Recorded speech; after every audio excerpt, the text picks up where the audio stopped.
ఉదయకాల సమయంలో వాక్య ధ్యానం కొరకు రాజుల మొదటి గ్రంథం 18వ అధ్యాయం 30, 31, 32 వచనాలు 33వ వచనం వరకు చదువుకుందండి.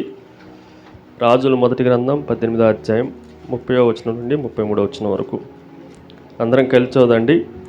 అప్పుడు ఏలియా నా దగ్గరికి రండి అని జనులందరితో చెప్పగా జనులందరూ తన యుద్ధకు వచ్చిరి. అతడు కింద పడద్రోయబడిన యెహోవా బలిపీఠమును బాగు చేసి యెహోవా వాక్కు ప్రత్యక్షమై, నీ నామము ఇశ్రాయేలునని వాగ్దానము నొందిన యాకోబు సంతతి గోత్రముల లెక్క చొప్పున 12 రాళ్లను తీసుకొని ఆ రాళ్ల చేత యెహోవా నామమున ఒక బలిపీఠమును కట్టించి దాని చుట్టూ 2 మానికల గింజలు పట్టినంత లోతుగా కందకం ఒకటి త్రవ్వించి కట్టెలను క్రమముగా పేర్చి ఎద్దును తునకలుగా చేసి ఆ కట్టెల మీద జనులు చూచుండగా మీరు 4 తొట్టల నిండా నీళ్లు నింపి దహనబలి పశువు మీదను కట్టెల మీదను పోయడని చెప్పను. దేవుడి మాటలను దీవించిన గాక. చదవబడిన వాక్య భాగంలో నుండి ఈ ఉదయకాల సమయంలో మరొకసారి బలిపీఠంలో నుండి మనం నేర్చుకుంటున్న ప్రార్థనా జీవితాన్ని మరికొన్ని విషయాలు దేవుని వాక్యంలో నేర్చుకోవడానికి ప్రభు సాయం చేస్తూ వచ్చారు. కీర్తన గ్రంథంలో మనం చదువుకున్నట్లుగా నా ప్రార్థన దోపములను నేను చేతులెత్తుట సాయంకాలపు నైవేద్యములను నీ దృష్టికి అంగీకారములగును గాక అని పలికిన దావీదు భక్తుడు ప్రార్థన చేసిన ప్రార్థనలో బలిపీఠం నుండి వెళ్ళే దూపమును గురించి మనం ధ్యానం చేస్తూ వచ్చాం. ఈ ఉదయకాల సమయంలో బలిపీఠంలో నుండి మరొక విషయాన్ని ఈ ఉదయకాల సమయంలో ఆలోచన ప్రొసీజర్ ఆఫ్ ద ఆల్టర్ బలిపీఠం యొక్క విధానము, బలిపీఠం యొక్క ప్రక్రియ ఏంటి అనేది ఈ ఉదయకాల సమయంలో మనం జాగ్రత్తగా ఆలోచన చేయాలి. ఈ బలిపీఠం యొక్క విధానాన్ని, బలిపీఠం దగ్గరికి ప్రార్థన ప్రక్రియ ఎలా ఉండాలి అని మనం ఆలోచన చేస్తే ఏలియా చేసిన బలిపీఠపు ప్రార్థన ప్రక్రియ చాలా శ్రేష్టంగా బైబిల్లో మనకు కనిపిస్తూ ఉంటుంది. కాబట్టి ఆ భాగంలో నుండి ఈ బలిపీఠంలో నుండి మనం చేసే ప్రార్థనా ప్రక్రియ దాని విషయాలు కొన్ని మాటలు ఈ ఉదయకాల సమయంలో దేవుని వాక్యంలో నుండి నేర్చుకోవడానికి ప్రయత్నం చేద్దండి. చూడండి 30వ వచనంలో, అప్పుడు ఏలియా నా దగ్గరికి రండి అని జనులందరితో చెప్పగా జనులందరూ అతని దగ్గరికి వచ్చిరి. అతడు కింద పడద్రోయబడి ఉన్న యెహోవా బలిపీఠమును బాగు చేసి. ఈ వచనంలో నుండి మనం ఈ ఉదయకాల సమయంలో కొన్ని మాటలు జాగ్రత్తగా ఆలోచన చేద్దండి. ఈ ప్రక్రియలో మొట్టమొదటిది మనం జాగ్రత్తగా ఆలోచన చేస్తే బలిపీఠం యొక్క ప్రొసీజర్లో, బలిపీఠం యొక్క విధానంలో సుమారుగా 5 స్టెప్స్ ఉన్నాయి. అందులో నెంబర్ 1 మొట్టమొదటిది ఇట్ ఈజ్ ఏ ఇన్విటేషన్. ప్రజలను ఆహ్వానించటం. ఎక్కడికి ఆహ్వానిస్తున్నాడు అని మనం ఆలోచన చేస్తే బలిపీఠం దగ్గరికి ఆహ్వానిస్తూ ఉన్నాడు. ఏమని పిలుస్తున్నాడు 30వ వచనంలో జాగ్రత్త చూడండి. అప్పుడు ఏలియా నా దగ్గరకు రండని జనులందరితో చెప్పగా, కమ్ టు మీ, నా దగ్గరికి రండి అని ప్రజలందరితో ఏలియా చెప్పగా ప్రజలందరూ ఏలియా దగ్గరికి వచ్చిరి అన్న మాట మనకు కనిపిస్తూ ఉంది. There is A invitation. మనం బలిపీఠం దగ్గరికి రావాలి అని ప్రభు మనల్ని పిలుస్తూ ఉన్నాడు. ప్రభు యొక్క ఆహ్వానము మన దగ్గర ఉంది. ప్రభు చేతులు చాచి మనల్ని దేవుని బలిపీఠం దగ్గరికి మనల్ని పిలుస్తూ ఉన్నాడు. ఒక మాటలో చెప్పాలంటే ప్రార్థన చేయండి అని ప్రభువే మనల్ని ఆహ్వానిస్తూ ఉన్నాడు. అనేక పర్యాయాలు మన బలిపీఠాలు పడద్రోయబడి ఉండగా, మన బలిపీఠాలు బద్దలైపోయి ఉండగా, మన బలిపీఠాలు విచ్ఛిన్నమైపోయి ఉండగా, మన బలిపీఠాలు చిన్నాభిన్నమైపోయి ఉండగా దేవుడు మరొకసారి మన బలిపీఠాల్లో నుండి ప్రార్థన చేయటానికి ఆహ్వానిస్తున్నాడు అన్న సత్యాన్ని మనం జాగ్రత్తగా ఆలోచన చేయాలి. ఈ ఇన్విటేషన్లో ఈ ఉదయకాల సమయంలో 3 విషయాలు మీకు జ్ఞాపకం చేస్తాను. నెంబర్ 1, దేవుడు మనల్ని ఆహ్వానించే విధానాన్ని జాగ్రత్తగా ఆలోచన చేస్తే ప్రభు మనల్ని పిలుస్తున్నప్పుడు ఎలాంటి పిలుపు, ఎలాంటి ఆహ్వానము మన ఎదుట ఉంటుందో ఈ బలిపీఠపు నమూనాల నుండి కొన్ని మాటలు ఈ ఉదయకాల సమయంలో మనం ఆలోచన చేద్దండి. నెంబర్ 1, మొదటిది identity of altar by invitation. Identity of altar by invitation. ఆహ్వానము ద్వారా బలిపీఠం యొక్క గుర్తింపును మనం ఆలోచన చేయాలి. There is a identity. ఏంటి బలిపీఠపు గుర్తింపు అనంటే 2 బలిపీఠాలు ఈ అధ్యాయంలో మనకు కనిపిస్తూ ఉన్నాయి. ఎన్ని బలిపీఠాలు చెప్పండి? 2 బలిపీఠాలు డైరెక్ట్గా పేర్లు రాయబడతా వచ్చినాయి. ఒక బలిపీఠం పేరు బయలు బలిపీఠం. ఎవరు బలిపీఠం అది? బయలు బలిపీఠం. 2వ బలిపీఠం పేరు యెహోవా బలిపీఠం. ఆ వచనాలు జాగ్రత్త చూడండి. 26వ వచనంలో మనం జాగ్రత్తగా ఆలోచన చేస్తే 26వ వచనంలో వారు ఏమని ప్రార్థన చేస్తున్నారో చూడండి. వారు తమకు ఇవ్వబడిన ఎద్దును తీసుకొని సిద్ధం చేసి ఉదయం మొదలుకొని మధ్యాహ్నం వరకు బయలా మా ప్రార్థన వినుమని బయలు పేరును బట్టి ప్రార్థన చేసిరి. ఆ లాస్ట్లో రాయబడింది చూడండి, వారు తాము చేసిన బలిపీఠం వద్ద గంతులు వేయ మొదలుపెట్టిరి. ఈ బలిపీఠం ఎవరు బలిపీఠము అని అంటే ఇది బయలు బలిపీఠము. ఆ తర్వాత 30వ వచనంలో మనకు కనిపించే బలిపీఠం ఏంటి అని అంటే పడద్రోయబడిన యెహోవా బలిపీఠము. సో ముందు బలిపీఠాన్ని మనం గుర్తించే వారంగా ఉండాలి. ఎక్కడ పడితే అక్కడ ప్రార్థన చేయడానికి, ఎప్పుడు పడితే అప్పుడు ప్రార్థన చేయడానికి, దేవుని బలిపీఠం కాని స్థలాల్లో మనం ప్రార్థన చేయడానికి దేవుడు ఇష్టపడేవాడు కానే కాదు. ఈ మాటలు మనం జాగ్రత్తగా ఆలోచన చేస్తే, ఒకటి దేవుని బలిపీఠం, రెండోది లోకపు బలిపీఠం. బయలు బలిపీఠానికి ఆ పేరు పెట్టకుండా నేనేమని పెట్టానంటే it is a altar of world. ఇది లోకము అనే బలిపీఠం మన ఎదుటి కనిపిస్తూ ఉంది, మరొక వైపున దేవుని బలిపీఠం కనిపిస్తూ ఉంది. ఈ వ్యత్యాసాన్ని మనం గుర్తించవలసిన వారంగా ఉంటున్నాం. కొన్ని సందర్భాల్లో మన బలిపీఠం ఏంటో మనకే తెలియని పరిస్థితులు కనిపిస్తూ ఉన్నాయి. ప్రార్థనలో మనం దేనిని బట్టి ప్రార్థన చేస్తున్నాం అనేది కూడా కొంచెం జాగ్రత్తగా, వాళ్ళు కూడా ప్రార్థన చేశారు. దేన్ని బట్టి ప్రార్థన చేశారంట? బయలు పేరును బట్టి వాళ్ళు ప్రార్థన చేశారు. ఎవరి పేరును బట్టి ప్రార్థనే, కానీ ఎవరి పేరును బట్టి ప్రార్థన చేసినా ప్రార్థనలు అవుతాయా? ప్రార్థన అవటానికి అవకాశం లేదు, అవి నెరవేర్చబడటానికి అసలు అవకాశమే లేదు. అంత మాత్రమే కాదు, మరొక వ్యత్యాసాన్ని మీకు జ్ఞాపకం చేస్తాం. అది దేవుని బలిపీఠము, రెండోది ఏమని చెప్పారండి? లోకపు బలిపీఠము. దీన్ని గుర్తించాలి. అంత మాత్రమే కాదు, మరొక మాటను మనం జాగ్రత్తగా ఆలోచన చేస్తే, ఒకవైపున సర్వశక్తిని బలిపీఠము, ఒకవైపున ఎవరు బలిపీఠం? అది సర్వశక్తిని బలిపీఠం. మరొక వైపున మనం జాగ్రత్తగా ఆలోచన చేస్తే సొంత బలిపీఠం. వీళ్ళు ఎవరు తయారు చేశారు ఆ బలిపీఠాన్ని అని మనం ఆలోచన చేస్తే 26వ వచనం ఆ లాస్ట్ లైన్ చదువుతున్నటువంటి, వారు తాము చేసిన బలిపీఠం వద్ద కనిపించిందండి. ఎవరు చేశారు ఆ బలిపీఠాన్ని అని అంటే 26వ వచనం చివరి భాగంలో సుమారుగా 850 మంది ప్రవక్తలు తాము చేసిన బలిపీఠం వద్ద గంతులు వేయసాగిరి. ఇది సొంతగా తయారు చేసుకున్న బలిపీఠం. ఇది దేవుని బలిపీఠం కానే కాదు, సర్వశక్తిని బలిపీఠం అంతకన్నా కానే కాదు. సర్వశక్తిని బలిపీఠం ఎలాంటిదంటే అది కింద ప్రదోయబడిన అది సర్వశక్తిని బలిపీఠమే. ఈ విషయాన్ని మనం జాగ్రత్తగా ఆలోచన చేయాలి.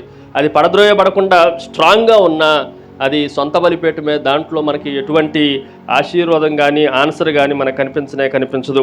ఒకవైపున దేవుని బలిపీఠం ఏంటో, లోకపు బలిపీఠం ఏంటో గుర్తించాలి. రెండోది సర్వశక్తిని బలిపీఠం ఏంటో, సొంత బలిపీఠాలు ఏంటో మనం ఆలోచన చేయాలి. మూడో విషయాన్ని మనం ఆలోచన చేస్తే, శక్తివంతమైన బలిపీఠం ఏంటో, అసలు శక్తే లేని బలిపీఠం ఏంటో కూడా మనం ఆలోచన చేయాలి. ఈ శక్తి లేని బలిపీఠం 26వ వచనంలో మనం ఆలోచన చేస్తే జాగ్రత్తగా చూడండి. వాళ్ళు ఉదయం మొదలుకొని మధ్యాహ్నం వరకు ఏం చేస్తున్నారంటే చెప్పండి, బైలా అని ప్రార్థన చేస్తూ ఉన్నారు. ఇంకా చెప్పాలి అంటే అక్కడ ఒక మాట నాకు చాలా బాగా నచ్చిన మాట చూడండి.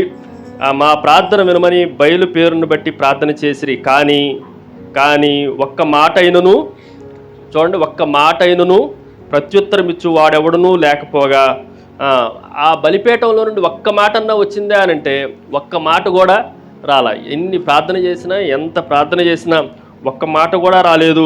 29వ వచనంలో కూడా చూడండి, ఆ ప్రకారం మధ్యాహ్నం అయిన తర్వాత అస్తమయ నైవేద్యం అర్పించే సమయం వరకు, మార్నింగ్ నుండి మధ్యాహ్నం వరకు ప్రార్థన చేసినా ఒక మాట రాలా. ఇప్పుడు మధ్యాహ్నం నుండి అస్తమయ నైవేద్యం అర్పించే సమయం వరకు వారు ప్రకటన చేయొచ్చు వచ్చిరు, కానీ మాట అయినను, 29వ వచనం చూస్తున్నారండి, మాట అయినను ప్రత్యుత్తరం ఇచ్చు వాడైనను లక్ష్యము చేసిన వాడైనను లేకపోయాను. ఈ బయలు బలిపీఠం దగ్గర, ఈ లోకపు బలిపీఠం దగ్గర ఏమి లేదంటే ఒక మాట మాట్లాడటానికి కూడా శక్తి లేదు. ఓ మాటలో చెప్పాలంటే it is a empty altar. అది ఖాళీ బలిపీఠము అన్న విషయాన్ని మనం జాగ్రత్తగా ఆలోచన చేయాలి. ఎంత ప్రార్థన చేస్తే ఏంటి, ఎన్ని గంతులు వేస్తే ఏంటి, ఎంత గట్టిగా అరిస్తే ఏంటి, ఎన్ని కేకలు పెడితే ఏంటి, అందులో ఏమి లేదు చెప్పండి, ఏ శక్తి లేనే లేదు. కొన్నిసార్లు మనోళ్ళు భలే ప్రార్థన చేస్తూ ఉంటారు. నేను ప్రార్థనా జీవితాన్ని మీకు పోల్చాలి అంటే చాలా విషయాలు చెప్పాలనుకున్నా కానీ టైం సరిపోదు. ఇటువైపున సొంత బలిపీఠానికి, ఇటువైపున సర్వశక్తిని బలిపీఠానికి మన ప్రార్థనా జీవితాలను అన్వయించుకోవాలంటే సొంత బలిపీఠం పరిసేయుడు చేసిన ప్రార్థన లాంటిది. ఏం చేస్తుండో సొంతగా, నేను ఎలా ఉన్నా, వాడికన్నా మంచిగున్నా, వీడికన్నా మంచిగున్నా, నేను బెటరు, ఇది సొంత ప్రార్థన. పరిసేయుని ప్రార్థన ఎప్పుడు సొంత ప్రార్థనకి సాదృశ్యంగా ఉంది. కానీ సర్వశక్తిని ప్రార్థన ఎలాంటిదంటే ఆ దేవుని ఎదుట ఎప్పుడైతే తను తాను కనపరచుకుండో, నా అంత పాపి లేనే లేడు, నేను నీ వైపున కన్నులెత్తి చూడటానికి కూడా సరిపోను అన్న ప్రార్థన ఆ సుంకర ప్రార్థనలో మనం చూడవచ్చు. ఇక్కడ కూడా శక్తి లేని ప్రార్థన, శక్తి కలిగిన ప్రార్థన. ఏలియా ప్రార్థన ఎలాంటిదనంటే, మనం యాకోబు రాసిన పత్రికలో మనం చదువుతాం, విశ్వాస సహితమైన ప్రార్థన రోగిని స్వస్థపరచును, అంత మాత్రమే కాదు, నీతిమంతుని ప్రార్థన మనపూర్వమదై బహు బలము కలిగినదై ఉన్నది అన్న మాట మనం చదువుతాం. ఎందుకు ఈ ప్రార్థనలో ఇంత శక్తి ఉంది అనంటే, వాళ్ళు అంతసేపు చేసిన బలిపీఠం కట్టారు, ఆ తర్వాత ప్రార్థన చేశారు, మార్నింగ్ నుండి ఈవినింగ్ దాకా ప్రార్థన చేశారు.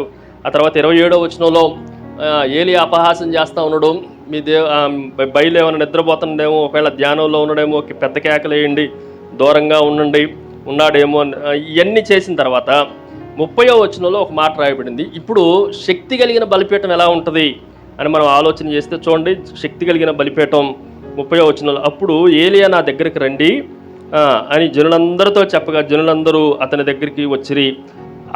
ఈ వచనం జాగ్రత్తగా బైబిల్లో చూడండి. అతడు కింద పడద్రోయబడిన యెహోవా బలిపీఠమును బాగు చేసి బలిపీఠాన్ని ఏం చేసిందంట? బాగు చేసి. బలిపీఠం బాగు చేశాడు, కానీ ఏమైనా ప్రార్థన చేసిందా అంటే ఏ ప్రార్థన చేయాల, ఏమి మాట్లాడాల, జస్ట్ బాగు చేసిన దానికే 31వ వచనంలో యెహోవా వాక్కు ప్రత్యక్షమై, అబ్బా బాగు చేసినందుకే దేవుడు మాట్లాడేస్తా ఉన్నాడు. యెహోవా వాక్కు ఏమైందంటే చెప్పండి, ప్రత్యక్షమై. అసలు వాడు అంతసేపు ప్రార్థన చేసిన, మార్నింగ్ నుంచి మధ్యాహ్నం దాకా ఎగిరిన, మధ్యాహ్నం నుంచి సాయంత్రం దాకా కేకలు పెట్టినా మాట్లాడను, ఒక్క మాట కూడా మాట్లాడలేదు. కానీ ఈ శక్తివంతమైన బలిపీఠం దగ్గర బాగు చేస్తే చాలు, బాగు చేసిన బలిపీఠం ఎప్పుడైతే బాగు చేయబడిందో కర్మేలు పర్వతం మీద, యెహోవా వాక్కు ప్రత్యక్షమై. ఈ మాటను మనం కొంచెం జాగ్రత్తగా ఆలోచన చేయాలి. మనము మన బలిపీఠాలు, మన ప్రార్థన విషయాలు ఎలా ఉన్నాయో ఈ ఉదయకాల సమయంలో మనం ఆలోచన చేయాలి. ఈ ఇన్విటేషన్ దేనికి, ఈ పిలుపు దేనికి, నా దగ్గరికి రండి అని పిలవటానికి కారణం ఏంటి అని అంటే, ముందు బలిపీఠాలను గుర్తించడానికి మనల్ని బలిపీఠం దగ్గరికి పిలుస్తూ ఉన్నాడు. ఏది ఉత్తమమైన బలిపీఠమో, ఏది పనికిమాలిన బలిపీఠమో, ఏది శక్తి కలిగిన బలిపీఠమో, ఏది శక్తి లేని బలిపీఠమో, ఏది సర్వశక్తిని బలిపీఠమో, ఏది సొంత బలిపీఠమో, ఏది లోకపు బలిపీఠమో, ఇది గుర్తించలేకపోతే, మన మాటలో చెప్పాలంటే ఒరిజినల్ నోట్ ఏదో ఫేక్ నోటో తెలియకపోతే తీసుకెళ్ళి మనల్ని కూడా లోపలే వేస్తారు. దానికి అనుకోవాలి, మంచి నోటు ఏదో, మంచి కరెన్సీ నోటు ఏదో, లేదంటే ఫేక్ కరెన్సీ నోటు ఏంటో మనం గుర్తెరగాలి. అలాగే బలిపీఠం యొక్క గుర్తింపు కొరకు ఏలియా ప్రజలందరిని ఎక్కడ పిలుస్తుంది చెప్పండి? బలిపీఠం దగ్గరికి పిలుస్తూ ఉన్నాడు. అది మొదటి విషయం. మొట్టమొదటిది, ఇట్ ఈజ్ ఏ ఐడెంటిటీ. మనము బలిపీఠాన్ని గుర్తించడానికి మనం పిలువబడతా ఉన్నాం. ఆ విషయాన్ని జ్ఞాపకం ఉంచుకోవాలి. రెండో విషయాన్ని మీకు జ్ఞాపకం చేస్తాం. ఇంకా ఎందుకు మా బలిపీఠము దగ్గరికి ఏలియా పిలుస్తున్నాడు అని మనం ఆలోచన చేస్తే, ఇన్వెస్టిగేషన్. జాగ్రత్తగా వినండి. రెండో మాట మనం ఆలోచన చేస్తే, investigation of the altar by invitation. Investigation of the altar. బలిపీఠాన్ని పరిశోధన చేయటానికి మనం జాగ్రత్తగా ఆలోచన చేస్తే, లోకంలో ఉన్న ఏ బలిపీఠం, సొంతగా తయారు చేసుకున్న ఏ బలిపీఠం, శక్తి లేని ఏ బలిపీఠం మనుషుల్ని దగ్గరకు రానియదు. దూరంగానే ఉండి చూడండి, దగ్గరికి రావద్దు అని చెప్తుంది. కానీ బైబిల్లో దేవుని బలిపీఠం, యెహోవా బలిపీఠం ఏంటంటే, దగ్గరకు వచ్చి నన్ను పరీక్షించి పరిశోధించి తెలుసుకొని, కావాలంటే మీరు అన్ని ఇన్వెస్టిగేషన్ చేసుకొని నేను నిజంగా ఉన్నాను అనేది ఎవడైనా పరిశీలన చేసుకోండి. పరిశీలన చేసుకున్న తర్వాత నేనున్నాను అన్న ఉనికి ఉంటేనే నన్ను ఆరాధించండి. ఇది ఎవరు చెప్పే మాట అంటే, నిజమైన బలిపీఠం, నిజమైన దేవుని బలిపీఠం చెప్పేది.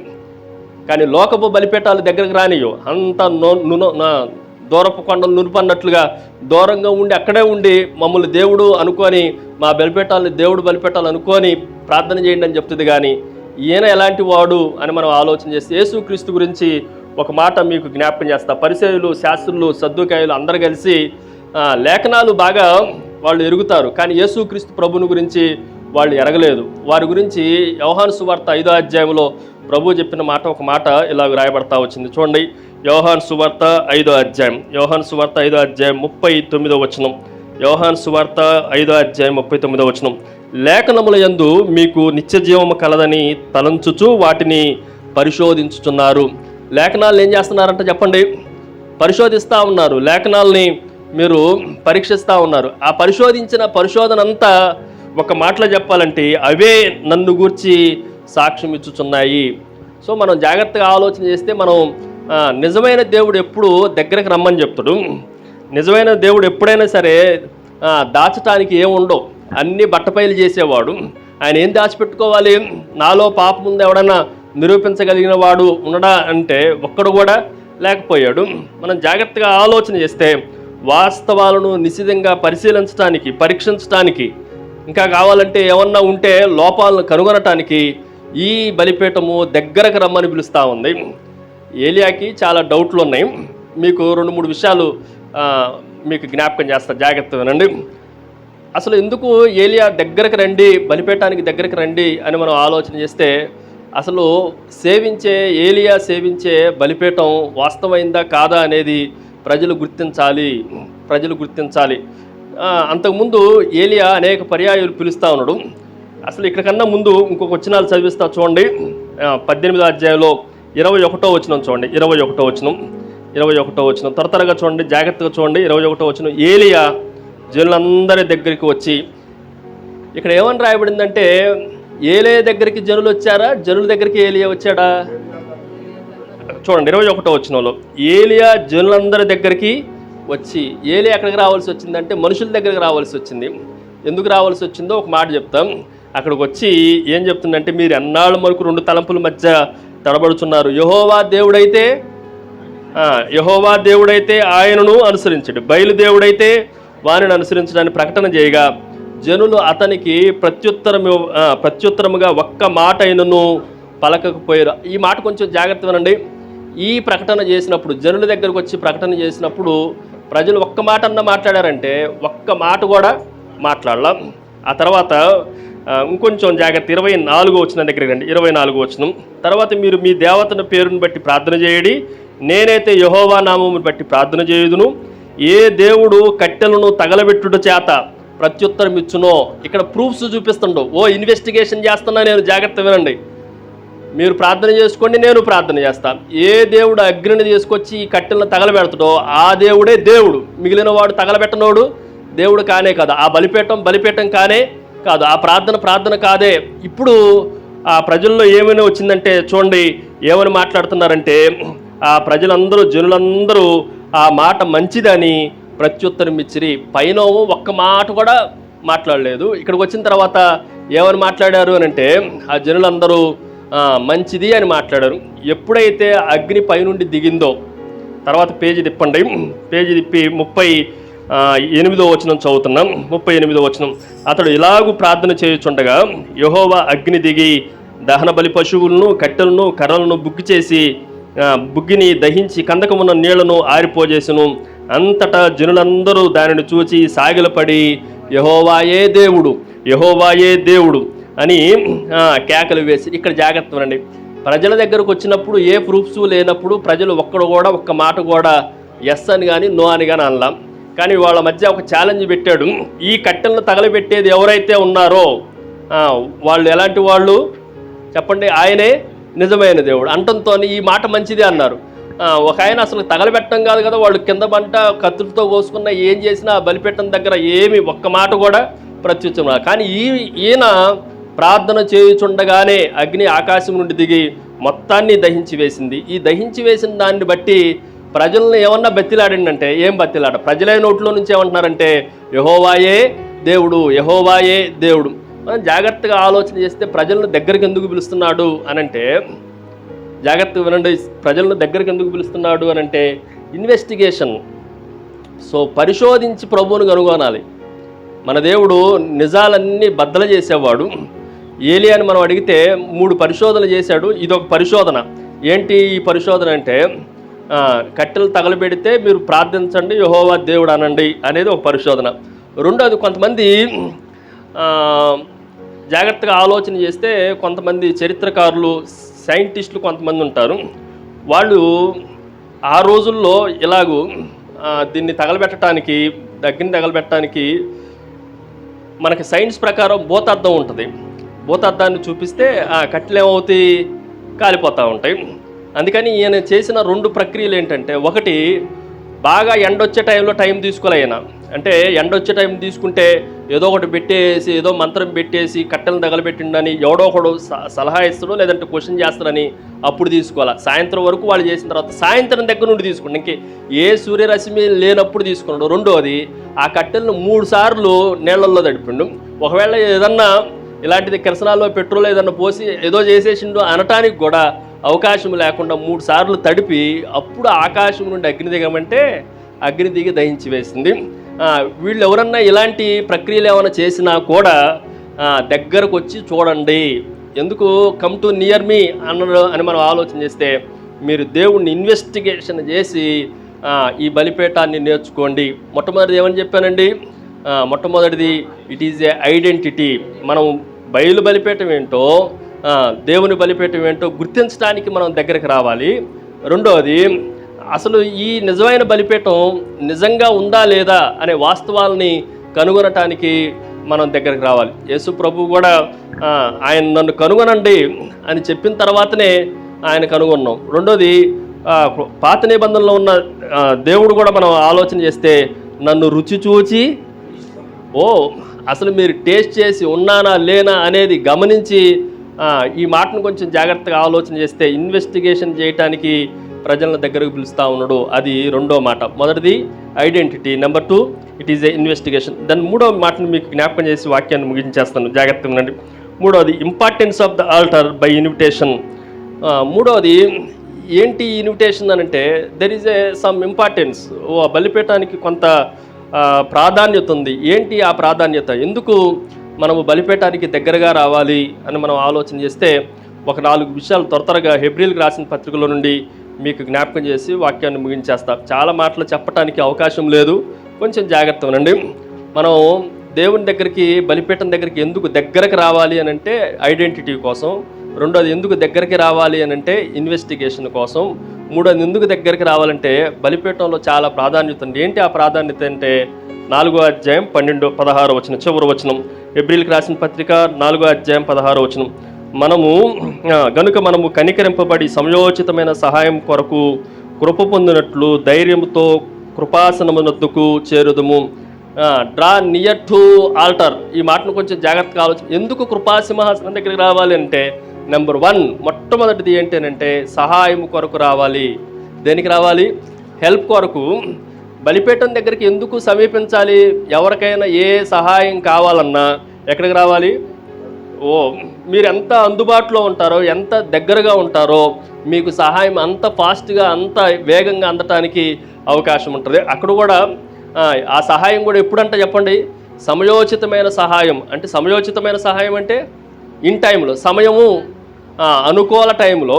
కొన్నిసార్లు మనం కూడా సహాయం చేస్తాం, వాడంతా అయిపోయిన తర్వాత సహాయం చేస్తే ఆ సహాయానికి ఉపయోగం లేదు. కానీ బలిపీఠం దగ్గరికి ఎందుకు రావాలంటే సమయోచితమైన సహాయం కొరకు.